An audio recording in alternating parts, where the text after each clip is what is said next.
Namaste, good afternoon. Is the audio clear? It's clear, sir. Thank you. So good afternoon, everybody. And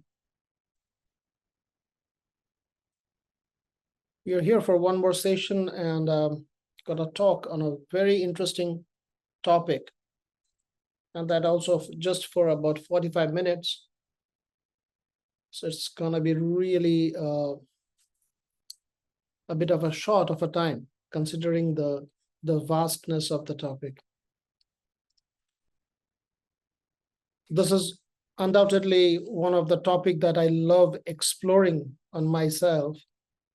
I have found multiple times challenges in having better communication. And this is something that I want to say this very sincerely and honestly. As a kid, I was dyslexic. And I had a great challenge to communicate effectively with people. I couldn't understand them. They couldn't understand me.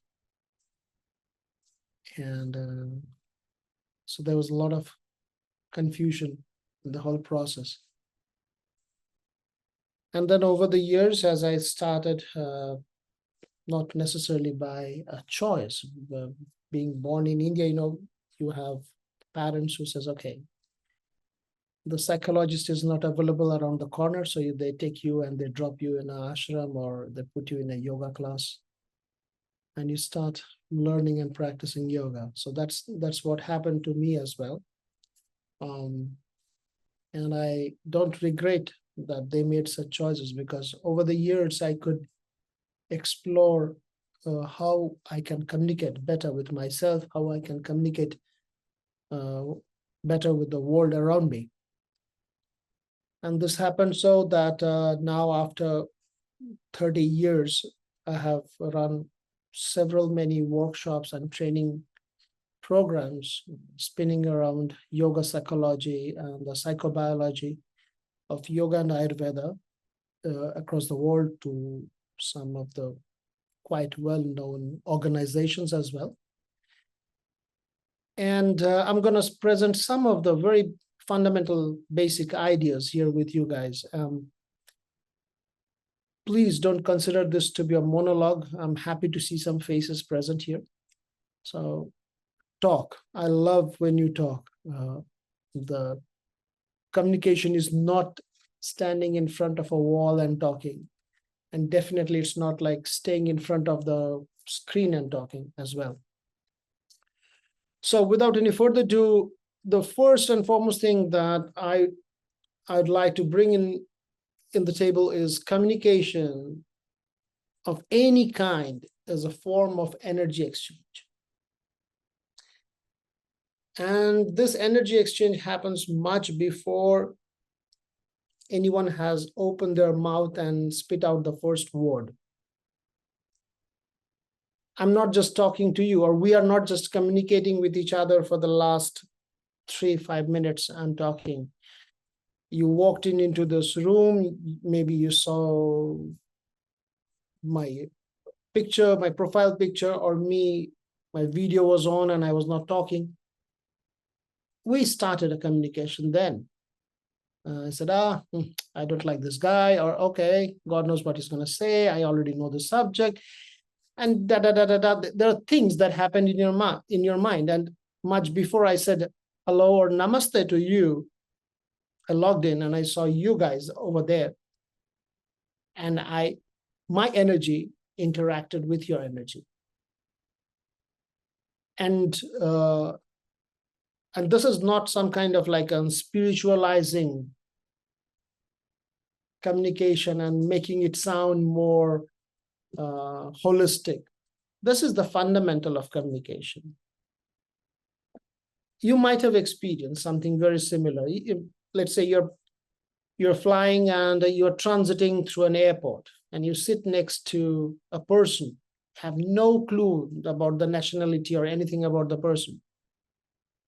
And you develop a feeling, I don't really resonate with the person, or you might feel, oh, I feel a connection, and you approach and say, hello, what's your name? And or I'm flying there, and what about you? And we initiate such communication. So before we spit out the first word, there's a lot of energy exchange that takes place, which gives us one of the two. I mean, this is too overly simplifying, of course, signals that yes, this is a friend or this is a foe. Can I communicate? Can I connect? Can I resonate with this person? Or I might not be able to resonate with this person. Now, the moment we say, if we, for the sake of argument, we agree that communication is energy exchange, then we need to also understand how this whole thing takes place. Energy exchange is not more than 10% visible. And by this, I'm referring to this, the words I'm selecting, the language with which I'm talking to you. All of this are way within this 10%. And the rest, 90% of communication is visual, is very visual. And I can prove it to you in a very simple way. All I need to do is I turn off my camera. And if I'm now talking to you and I'm going to say certain things to you, how long do you think you will feel comfortable to listen to something? You know, you need to see it. There's a lot happens about with whom I'm talking. And if not, if I don't have one with me, I often carry in some workshop. If I put a sunglass on me and my eyes are closed, and you cannot look at my eyes, or I cannot look at your eyes, or you put out your glasses and put on your glasses, the communication will be stepped down. If you start looking like those FBI agents and all that, it's like, where this person is looking, I'm not able to reach to this person. So there's a lot happens from the visible dimension also. So I'm not trying to say that is unimportant. You need to see the person.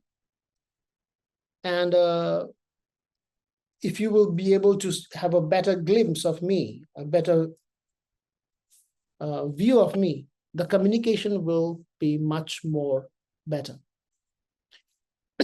But once said that, in this 90% zone, which is invisible,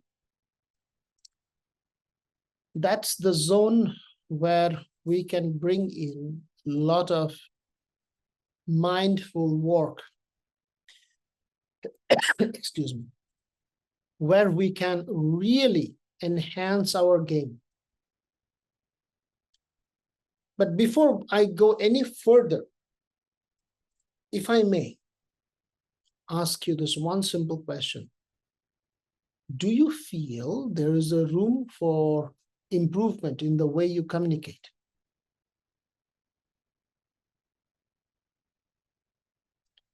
I'm really hoping you will say yes to that.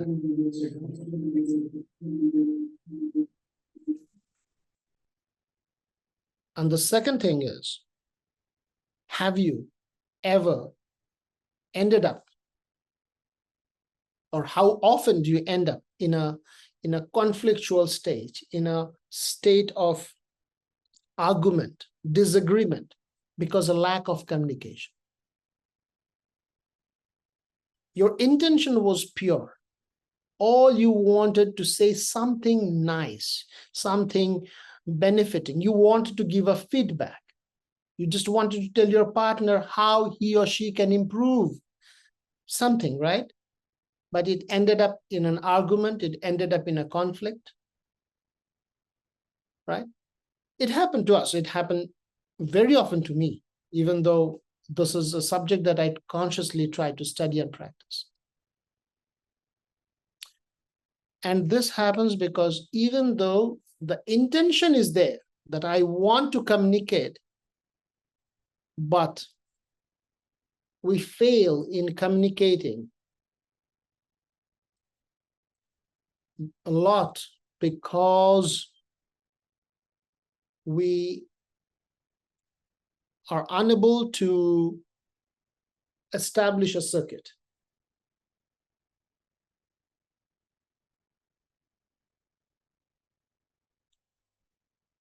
For any energy to flow, there should be, and there must be, an energy circuit, right?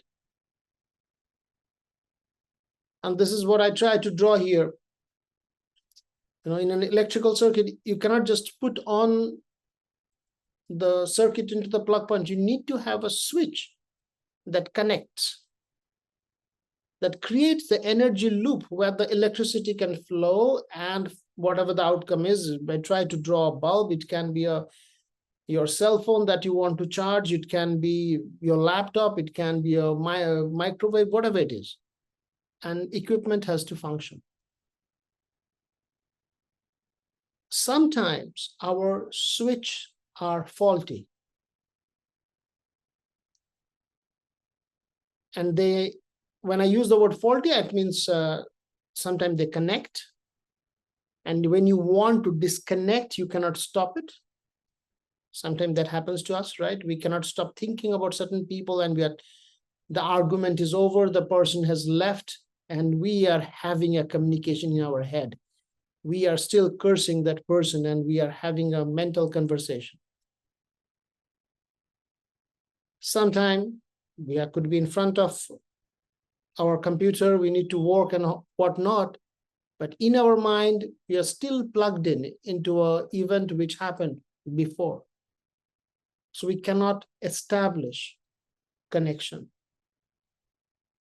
Connection is essential for energy to flow. And I'll take a pause here, and I will invite you to look at your yoga practice, because you're literally blessed to be in IVAC. You're blessed to have some of the really well-experienced yoga teachers, therapists, doctors present there. So when you're walking into an afternoon yoga nidra class, when you're going to the morning yoga practice, can be an approach is, okay, I'm not going to do the yoga practice because sun salutation is important. I'm not going to do yoga practice because, oh, I feel a little rusted and I have to stretch and squeeze and turn and twist my body. Yes, please. Are you raising a finger? You want to say something?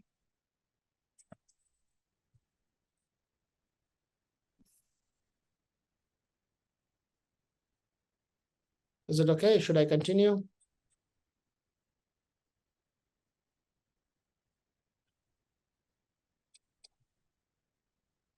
All okay? Do you still hear me? Yeah. Okay, do you hear me now, right? No. Yes, sir. Okay, sorry. So you can look into your yoga practice as a tool, as a medium to develop better connection with yourself. And this connection is between your head, between your intellect. So just hold on, sir. Just a minute. Sure, sure.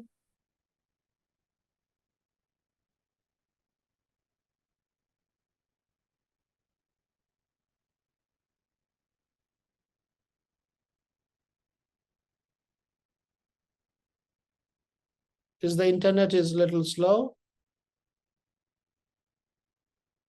It's good, sir. You can start now, sir. Oh, okay, good. It happens. As we are talking about connection, sometimes the connection is faulty and bumpy, and communication goes for a toss. A good example. So this can happen when we are talking to other person, when we are talking to ourselves. So it was well designed by you.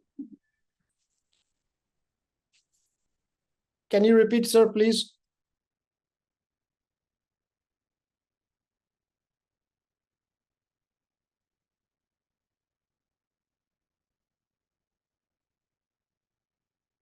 Okay.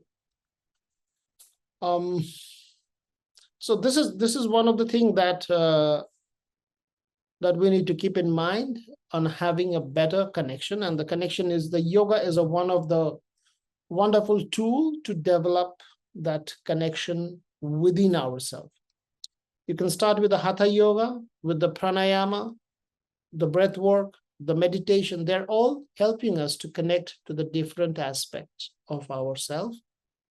And just a few minutes of practice can prepare us to have an enhanced communication out with the world outside us. So one said this, our communication, I mean, if I may say this, our communication is proportional to the depth of the connection we have. And this is something that we can contemplate a bit more. You see, we live in the world where we have this high-speed internet. We talk about, all the 5G communication, and the processor in your cell phone is now 13% faster than the last one. And we spend thousands of euros and to get a very good communication tool, right? The world is full of communication. Yet, one thing that we don't talk about is today, the human race and the entire humanity has never been so lonely. We feel lonely. Chronically, we feel lonely. We feel unseen. Irrespective of the number of selfies we post in the social media, how often and the depth of the resolution of our screen, of our the megapixel of our images and the videos, we still feel in a large extent disconnected. We feel a sense of unseen. And that's the essence, is that we don't work on how can we enhance our connection. So there are certain things that I would like to invite you to do today. This connection that we're talking about, what I said just earlier, communication is proportional to the connection. Our connection takes place by tuning with the person I'm talking to. If literally we go in a one-on-one therapy, which I really like to do, I will stop every single time I see you getting distracted. If I sense, and don't get me wrong, please, if I sense you need to stand up and go and get yourself a cup of water, I will not do the talking. If I'll sense that you're not comfortable in the way you are seated and you have to make a movement, I will stop talking, because the purpose is not me blabbering. It's not a verbal clutter. The important is whatever I'm saying, is it received on the other part? Number one. Number two, what is received? Can you assimilate that information and understand? If I'm talking to you in Chinese and you don't understand that, I can say, I have communicated that to the wonderful crowd who was present today. But it was not communicated. It was never understood. So, purpose of communication is tuning in with the person in front and ensuring that they have understood the information. Till I don't ensure what has been said, it makes no sense. Now, we all have this inbuilt ability to auto-tune.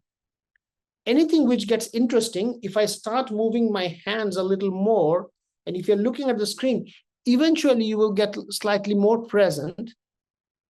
And you're like, okay, what's going on there?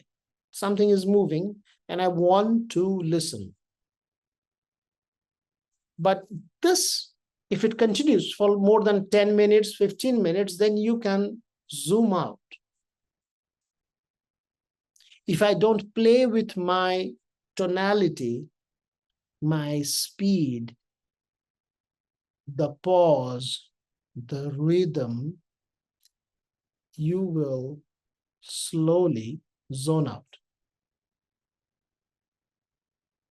So this is the golden rule of any verbal communication. And also when you are teaching yoga, when you are giving a presentation, when you are talking to a kid, when you're talking to your partner, it's very important to create the right kind of tonality, pause, and playfulness. This is one part. We forget when we are talking. We just want to talk like in the monotone. What I want to tell you today is how you can improve by following these 10 steps on improving your communication. If you apply these 10 steps, your communication is gonna be so much wonderful and your interpersonal relationship will drastically transform. You're already sleeping if I talk like this to you.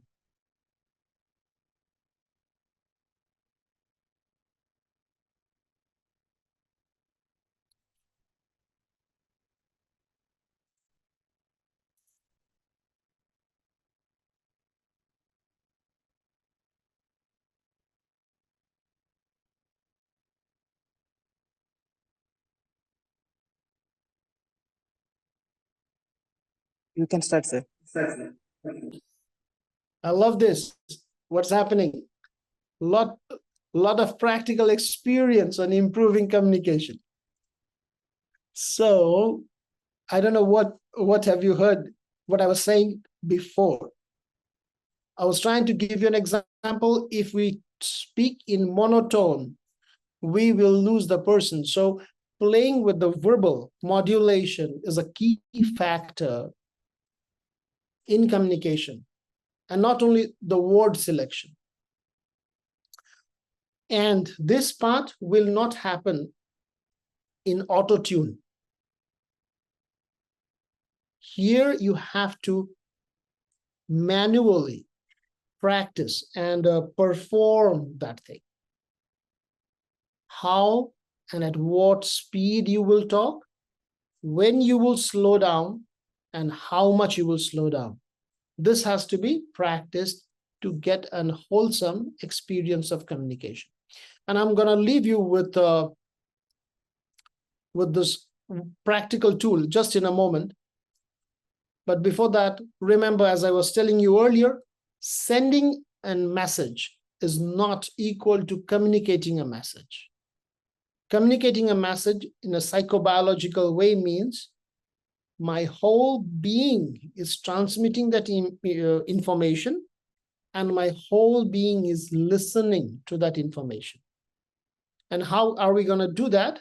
This is the acronym I really want you to carry forward. If you have not going to remember anything that I've told you earlier, that's fine. Try to remember this part of information. And this acronym is STOP.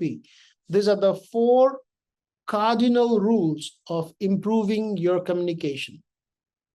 S stands for becoming silent.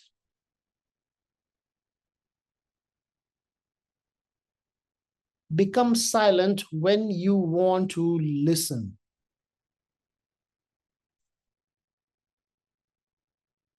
And in case you are not aware of,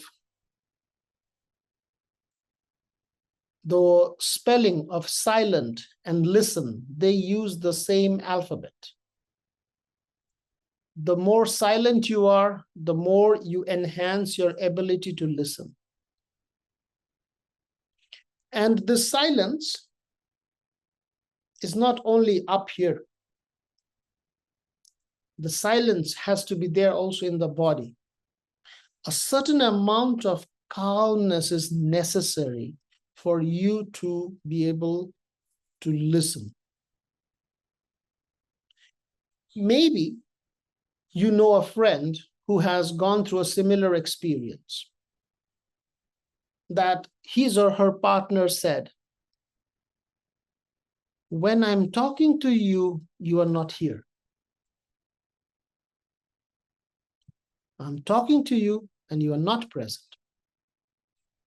And the person, for the sake of argument, replied, how come? I'm just sitting next to you. And the argument escalates, which, no, you are not here. I don't feel you are present. You're absent. What they are actually trying to transmit is, okay, maybe the physical structure is sitting next to the person. But because of that inner agitation, inner turmoil inside that person, the person is not listening. The person is lacking the stillness. And if the stillness is missing, then communication cannot take place because you are not listening to what it is going on. So yoga will help you again here a lot. A bit of a mindful breathing to get grounded. Feel, open up the shoulders, relax your jaws, switch into parasympathetic dominance, not sympathetic dominance, not in the fight and flight mode. And then your perception, your relationship in that communication will be more present. Next, as mentioned earlier, tuned in. You really have to tune in with the person you are talking to. There's a one golden rule that I have followed in the last 30 years. I have never spoken with a kid if I'm not able to maintain the same level of eye-to-eye contact. Every single time I'm talking to a kid, I make sure that I bring myself down to have an eye-to-eye level. I look at their eyes, and this is also applicable to an adult, and I will have a communication. Whether I'm praising the person, whether I'm trying to give a feedback, whatever it is, even if they have some complaint to make, I will always go down and say, okay, now tell me, as we are looking into the eye, we are doing a communication. This has an immense effect. Next time somebody tries to talk to you, try not to look into the screen, try not to scroll, try not to look outside the window and say, okay, please tell me what's going on. You have already given them the energetic signal that you are not really available for them. They will talk, they will mention their whatever they needed to say, but they will not feel heard. Or if you are the person who's talking, you will not feel that you have communicated the information to the person. So if you're talking to a person who's not present and who's scrolling and looking at different places, can you request, can you take 2 minutes and be present here with me? If not, I can come back later. And when the person decides to be present with you, if the person is agitated, you can always follow the next super important thing, breath synchronization. Breath synchronization is one of the techniques that is even used in hostage negotiation. Forget about communication between partners and friends. If you and me, we can breathe in the same rhythm and activate our mirror neurons. Eventually, if I'm doing this more consciously, I can help a person to calm down and to have a communication. third important factor, which is not mentioned here, use your tonality, the tone in which you are talking. If the pitch is very high, like how I am trying to modulate my throat right now and say to you, I will lose you. If I want you to trust my words and really absorb them, I need to talk more from my abdomen and lower abdomen. And by the way, moving again to the yoga part, what is lower abdomen? It's a Muladhara chakra, the energy center for safety, security, belonging. As I talk from that space where I feel safe and I feel belong, you start to trust me better. Yeah. So this is something that you try to practice. And it takes practice. It's not going to be a sudden moment when things will happen. Next, O. O stands for being open,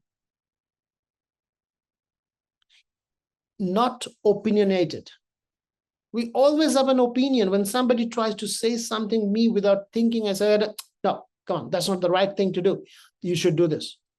And could be that 99% chances that you are right. You do have a better knowledge on the subject, and what you know is the truth and the reality. Still, trying to make more consciously hold your opinions and allowing the other person to speak, you will develop a long-term trust. Long-term trust. And that's why it would be good to consciously hold your horses and not give an opinion the moment somebody initiates the communication. And last but not the least, P stands for being present. I am available.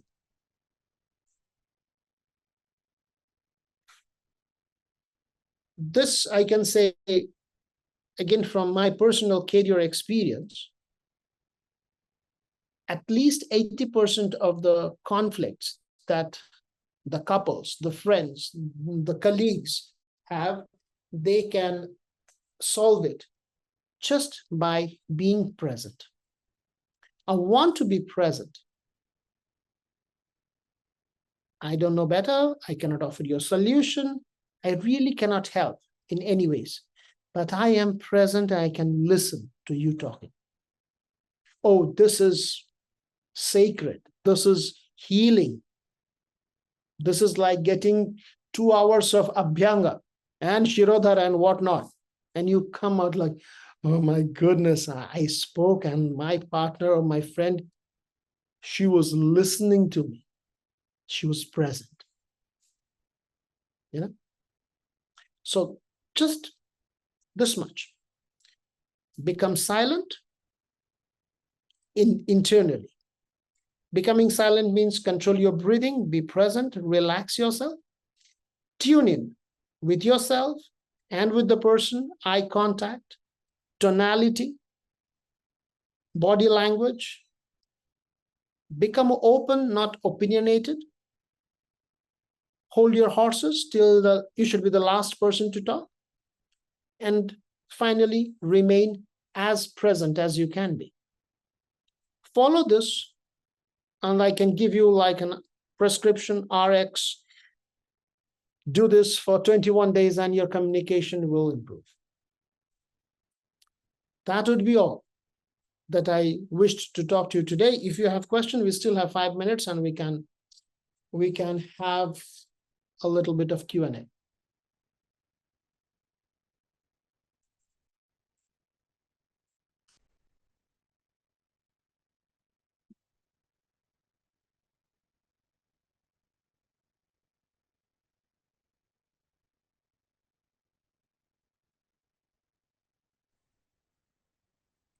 Mr. Majumdar, Yes.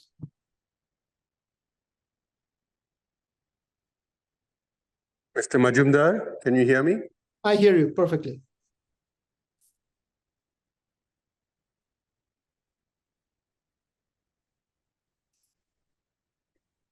Okay. I have no question like last time. I'm just totally impressed with the way you communicate with us using, of course, your tonality, your pause, and all those things. I resonate entirely with your thought on listening skills. This is something so absent in the world today, and that's why that's why there is so much rage around us. Um, Listening holistically, as you explained, is so important to being able to communicate even non-verbally. Thank you for pointing this out, and thank you for opening our eyes once again to this very important topic. Thank you, sir. Thank you. Have a wonderful evening. Namaste.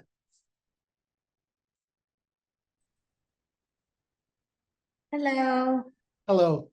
So my question is around if you're having communication with someone and they don't have any communication back, so it kind of feels like a one-sided conversation, and they're great at listening, which is very important, but then there's no feedback. How, like, what is your knowledge around this? Sometimes we do interact with this kind of people who are deeply introverted people. They're like the deep ocean. You can throw a stone, but you will not see the ripple. They can just absorb. I would suggest in that circumstances to acknowledge that even though that person might not say something verbally, to observe their non-verbal cue,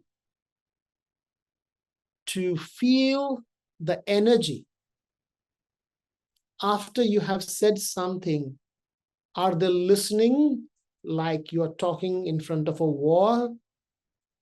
Or are they listening like you doing your prayers in front of the altar? Sometimes the energy speaks louder, clearer than words. That's one theory. Another thing, to inform a person that they can feel safe in your presence to voice whatever is going on in their mind.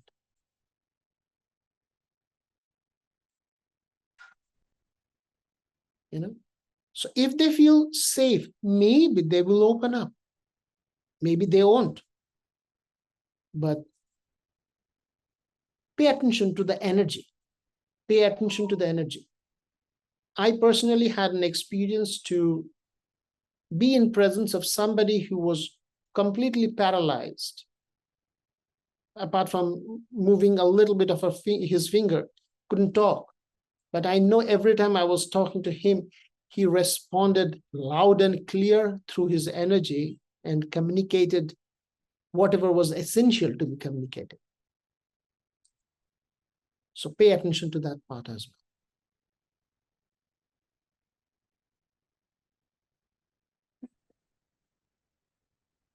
Thank you so much.